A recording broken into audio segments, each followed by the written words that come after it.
हर वक्त जब भी आपको टीवी पर कोई बड़ी सी रैली दिखती है, मैं आपको कह रही हूं, तमाम उन व्यूअर्स को, आपके जहन में जरूर सवाल आता होगा कि इससे मुझे क्या फायदा, ये रैली करते क्यों हैं, कितना लाखों रुपया खर्च इस पर हुआ होगा।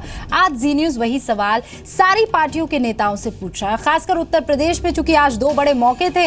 एक तो परिवर्तन यात्रा निकाली जा रही है अमित शाह की तरफ से, यानी बीजेपी की तरफ से, और दूसरा जो रजत जयंती समारोह समाजवादी पार्टी का हुआ, और उससे पहले किसान यात्रा राहुल गांधी निकाल ही चुके हैं। इसीलिए सारे नेता हमारे साथ बने हुए हैं। आसिम साहब, मेरे सवाल का जवाब दीजिए जो मैंने आपसे पूछा था ब्रेक से पहले। देखिए, सबसे पहली बात तो मैंने आपसे कहा कि अगर आपको ये देखना था कि जनता क्या सोचती है, तो 3 तारीख को जब हमारे मुख्यमंत्री हरदिल अजीज मुख्यमंत्री ने अपनी यात्रा निकाली थी, विकास रथ यात्रा, तो आपको सड़कों पर आकर देखना चाहिए था कि किस तरह से लोग उनकी मोहब्बत में, उनके प्यार में सड़कों पर लाखों, दसियों लाख की संख्या में उमड़ कर उतर आए थे, और उन्होंने उस रथ यात्रा का किस तरह स्वागत किया। लोग पैदल चल रहे थे। तो फिर मैंने आपसे कह दिया कि आपकी बात मैं गलत नहीं ठहरा रहा हूँ, आपके दिल में जो बात आई होगी, आपने जो सोचा होगा, वो आपने बयान कर दिया है। लेकिन दूसरे पक्ष को भी देखिए, जो दसियों लाख आदमी सड़कों पर उतर के आ रहा है और अपने नेता की मोहब्बत में पैदल चल रहा है रथ के साथ, और नेता की मोहब्बत में कुर्सियां फेंक रहा है एक दूसरे के ऊपर। याद है ना आपको वो तस्वीर है सर? नहीं, देखिए, नहीं, आप खूब बताइए। मैंने फिर आपसे कह दिया कि कौन सा घर ऐसा है जहां के ऊपर 4 बर्तन हो, खटके ना।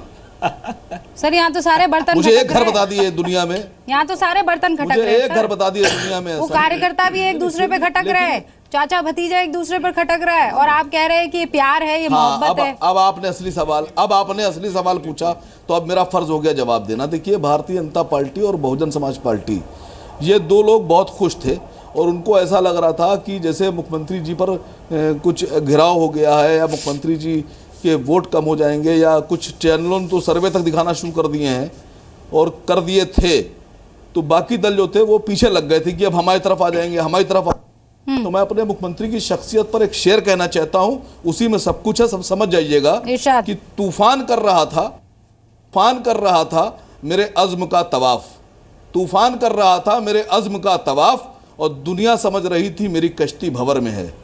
तो अब आप लोग सब परेशान हैं, लोगों के ब्लड प्रेशर हाई हो गए हैं, कईयों को तो हार्ट अटैक तक पड़ने की नौबत आ गई है हालात देखने के बाद। सुधींद्र जी बहुत खुश थे आप। मैं भी अर्ज कर दूं। हाँ, वकार साहब कह रहे हैं बहुत खुश थे आप। नहीं,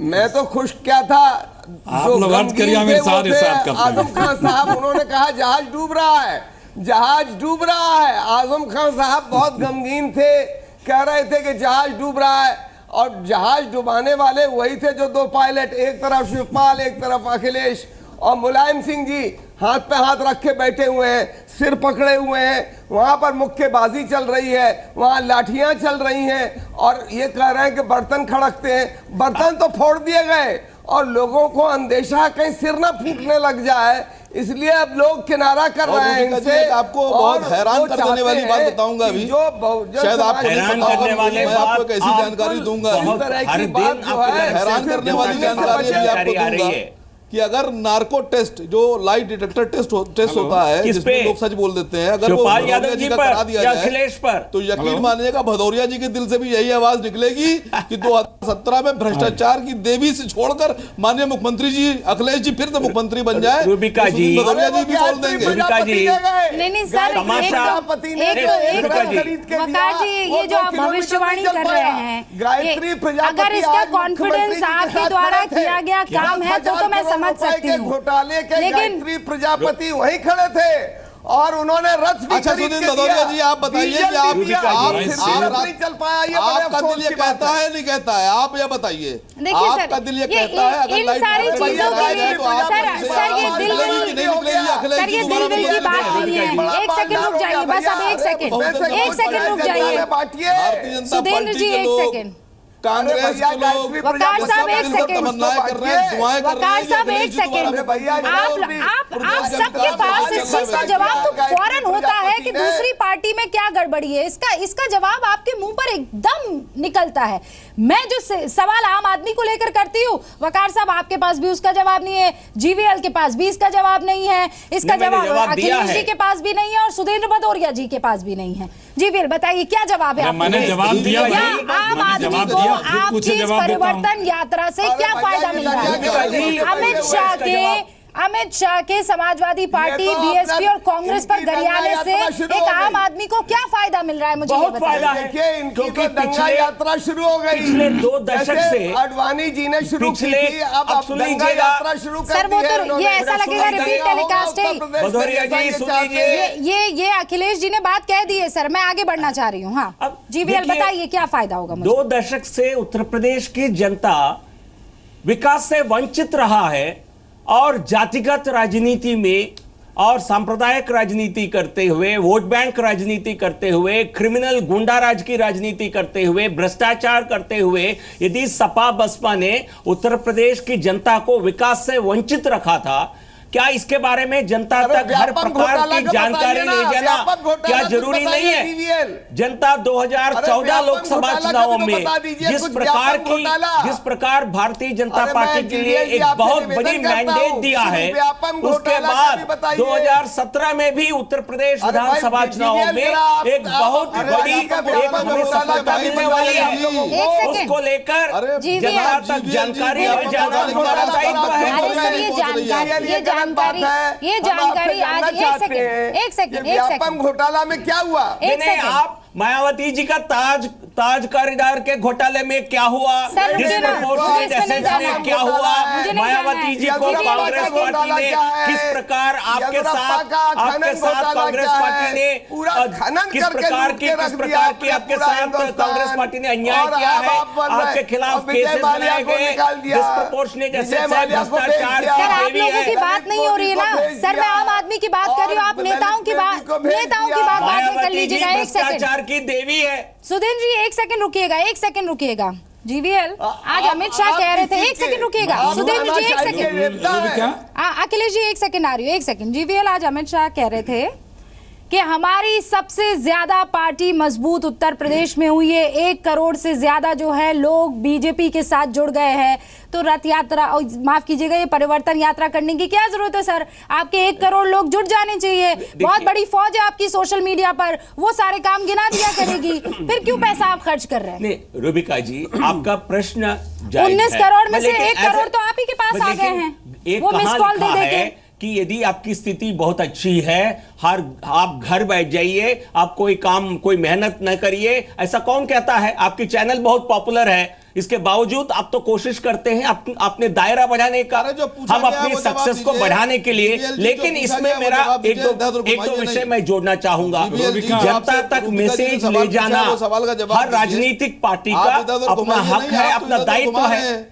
लेकिन इसमें जनता को किसी प्रकार की जनता को कष्ट नहीं होनी चाहिए, जनता के साथ कोई बदसलूकी नहीं होनी चाहिए, किसी प्रकार का धन का मिसयूज नहीं होना चाहिए, किसी प्रकार का सत्ता का मिसयूज नहीं होना चाहिए। तो क्या मतलब आप ये कह रहे हैं समाजवादी पार्टी ने अपने सत्ता में होने का मिसयूज किया है? पैसा खर्चा ऐसे इस प्रकार का कई चुनावों में हमने देखा है। सत्तारूढ़ दल है, खासकर इन राज्यों में उत्तर प्रदेश और बिहार में सत्तारूढ़ दल इसका दुरुपयोग करते हैं। मैं जवाब मांगना चाहूंगा सपा की सरकार से, आपकी यात्रा का पैसा क्या सरकार के ट्रेजरी से कितना पैसा जा रहा है? एक सेकंड हाँ सुधीर जी, एक सेकंड, मुझे जवाब देना है। पैसा आप कितना खर्च कर रहे हैं इसमें, इसका जवाब देना बनता है। 1 रुपए का खर्चा आप ट्रेजरी से नहीं कर सकते हैं। ठीक है जी, आपका राजनीतिक मुझे बताइए 9 तारीख को आप टीवी चैनलों पर बैन क्यों लगा रहे हैं? ओहो सर, ये तो डिबेट का इशू ही नहीं है। सुधीर जी आप कहाँ आ गए? ये तो फोन करके आप पूछ लीजिएगा। नहीं, बहुत आसान है, आपके लिए? ये तो डिबेट की चर्चा ही नहीं है, ये तो डिबेट का टॉपिक ही नहीं है। एक सेकंड, जीवीएल, आप ये कह रहे हैं कि जो कुछ भी खर्च हुआ उसके बारे में समाजवादी पार्टी को आंसर देना चाहिए। सर, ये 1 घंटे की डिबेट के लिए मेरी पूरी रिसर्च टीम ने, हम सब ने मिलकर खूब खोजने की कोशिश की कि कोई तो पता लगा दे कि किस पार्टी ने किस यात्रा में कितना खर्चा किया है। अलावा समाजवादी पार्टी के कोई और पार्टी का खर्चा हमें दिखाई नहीं। ये समाजवादी पार्टी का थोड़ा बहुत खर्चा हमें दिख गया कि 2 करोड़ रथ पर जो है उन्होंने अपने इन्वेस्ट किया है, यहाँ पर इतना पैसा उन्होंने खर्च किया है। बाकी पार्टियों ने तो बताया ही नहीं है, पता ही नहीं कहां से आया कहां गया। रूबिका जी, ये हर पार्टी को, हमारे पार्टी हर चुनाव में जो खर्चा होता है, हर प्रकार के जो खर्चा होता है चुनावों के समय और जब चुनाव नहीं होते हैं तब के समय, हमें 1-1 रुपए का हिसाब देना होता है। हम देते हैं। आप इलेक्शन कमीशन से मंगवाकर सारे डिटेल्स आप खुद चेक कर सकते हैं। आप आरटीआई के माध्यम से कोशिश कीजिए, आपको जानकारी मिल जाएगी। आज जो भारत में जो परिस्थिति है, जो भी रिस्पॉन्सिबल पार्टियां हैं, उनको आपको हर एक खर्चा का अकाउंट देना पड़ता है। और हम एक ट्रांसपेरेंट पॉलिटिकल पार्टी है, हम कोई परिवार से चलने वाली पार्टी नहीं है। सर, ये बात बोल इन पार्टियों से हमारा कंपैरिजन मत करिए। ये सारे एक परिवार वाले पार्टियां हैं। मायावती परिवार वो और उनके भाई चलाते हैं, सपा परिवार चाचा भतीजा बेटा चलाते हैं, गांधी परिवार माँ और बेटा चलाते हैं।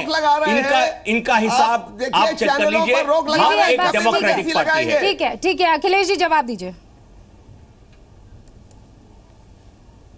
रूबिका, इनके अंत से ही मैं शुरुआत करता हूं। मेरी तरफ से तमाम परिवारवादी पार्टियों का नाम लिया। जो बैन लगाया है, क्या ये आगे भी बढ़ाएंगे? एक मिनट प्लीज भैया, प्लीज एक मिनट। तमाम परिवारों का, हर पार्टी का जिक्र कर दिया। उन परिवारों से इस देश को कोई खतरा नहीं है। सिर्फ एक परिवार से इस देश को खतरा है, वो जो नागपुर का परिवार है, जिससे ये आते हैं, जिस परिवार से आते हैं। अब रहे मुद्दे की बात, किस परिवार से खतरा है जनता जानती है। शुरुआत जब की रूबिका, थोड़ा सा गौर से आप भी सुनिएगा।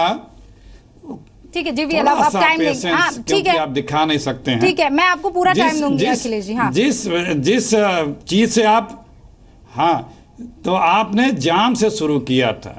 राजनीतिक दल कार्यक्रम करते हैं तो जाम लगता है, प्रधानमंत्री निकलते हैं तो जाम लगता है, बारिश होती है तो जाम लगता है, ट्रैफिक ज़्यादा हो तो जाम लगता है, गाड़ी खराब हो तो जाम लगता है, शादी ब्याह हो तो जाम लगता है।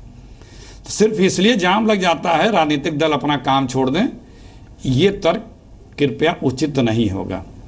देखिए, दूसरी बात, जो विपक्ष में है उसका तो ये धर्म और कर्तव्य बनता है कि यात्रा निकाले, रैली निकाले, प्रोग्राम करे और परिवर्तन की बात करे, फला धमाका की बात करे। लेकिन जो सत्ता में है वो परिवर्तन यात्रा निकाल रहा है। हाँ, सही निकाल रहा है, क्योंकि मोदी जी की परिवर्तन होना है। वो अपनी उपलब्धि यात्रा क्यों नहीं निकाल रहे हैं? या इसमें आएगी उपलब्धि की उनकी बात? सवाल उठेंगे। यही यात्रा इनकी ताबूत की कील होगी, मोदी जी की। अच्छे दिन पूछे जाएंगे। 15 लाख इसी यात्रा में सवाल उठेंगे। 2 करोड़ नौकरियों के सवाल उठेंगे। किसानों के कृषि उपज के मूल्य की जवाबदेही इसी यात्रा में पूछे जाएंगे। डॉलर की उम्र, मोदी जी या मनमोहन जी या वो मोहन भागवत जी की उम्र से तुलना की जाएगी। एक्सपोर्ट इंपोर्ट की बात होगी। ठीक है। 10 सिर और दाऊद की भी बात होगी। ठीक है। चौकीदार और सेवक की भी बात होगी। ठीक है। उपलब्धि कुछ नहीं है। तो आपको ये लगता है, उपलब्धि बताओ। तो आपको ये लगता है कि इस उत्तर प्रदेश के चुनाव में सवालों के घेरे में सिर्फ एक ही पार्टी होगी वर्सेस दूसरी सारी पार्टियां? अखिलेश जी, एक छोटा सा ब्रेक ले रही हूँ और ब्रेक के बाद कीजिए सर। अब आप सारे नेता एक बात कह रहे हैं कि हमें तो करना पड़ता है क्योंकि आम जनता तक हमें अपना किया गया काम पहुंचाना है, या फिर प्रेशर जो सत्ता में है उस पर डालना है। ऐसा है तो फिर आखिरी साल क्यों सर? आपको तो आजादी है इन 5 साल करने की, फिर क्यों आखिरी साल आपको याद आता है? सबसे पहले वकार साहब आपसे मैं कह रही हूँ, सत्ता के लिए या मुद्दे के लिए, किसके लिए हो रही है ये यात्रा? देखिए, जब सत्ता हाथ में आएगी तभी हम विकास कर पाएंगे, गरीबों को नौकरी दे पाएंगे, महिलाओं के लिए काम कर पाएंगे, बच्चों के भविष्य की बात कर पाएंगे, उत्तर प्रदेश का विकास कर पाएंगे। और उसके लिए बहुत ज़रूरी है जनता तक, आवाम तक अपनी आवाज़ पहुंचाना, और आवाज़ पहुंचाने के लिए जो भी तरीके हमको बेहतर लगेंगे हम वो इस्तेमाल में लाएंगे। वकार साहब, और इससे उसका पहले उपयोग सत्ता किसके पास थी? 5 साल से सत्ता आप ही के पास थी। किसके पास थी सर आपने कोई सत्ता? विकास किया ही नहीं है। फिर मेरे एक पास बार टाइम नहीं जनता है, को मेरे पास आपका टाइम इलाज नहीं करा है। लीजिए। सुधींद्र जी, आपके सुधींद्र पास जी। भी सत्ता है देश में, आप यात्राएं निकाल रहे हैं, आप रैलियां करते हैं। अगर आप इतने ईमानदार हैं और आपको भरोसा है जेबीएल जी, तो मैं समझता हूं नहीं, कि राज्य आपको सरकार मोदी जी के को आपसे अधीन जो सीखना काम चाहिए। अच्छा, बहुत वो सिंपल मोदी सा जी को मैंने नहीं कर सवाल सकते। पूछा है, आप उस सवाल का तो जवाब अमित नहीं शाह दे जी पा को और रहे मोदी जी हैं। को आप जानकारी दीजिए। मैंने आपसे और सिर्फ मैंने इतना तो जवाब कहा, तेरा से दे दिया है। मुद्दे के लिए या सत्ता मैं तो के कह रहा लिए? हूं JBL साहब आप कह रहे हैं से मुझे आप अपनी सत्ता बात पे दीजिए अमल तो मैं कीजिए। विकास कर मैं- पाऊंगा। सर, सत्ता तो आपके पास है पिछले 4 मैं सालों JBL से। साहब से मेरे पास नहीं, वक्त मैंने नहीं है तो सर, साफ आपने कह ले दिया लिया कि हमें सबका तो- वक्त। वो मैंने तो आपने साफ आपने कह ले दिया लिया कि सबका विकास वक्त। के लिए बहुत हम बहुत कर रहे शुक्रिया, हैं। बहुत बहुत शुक्रिया आप चारों का मेरे साथ जुड़ने के लिए। एक छोटा सा ब्रेक, आप देखते रहिए।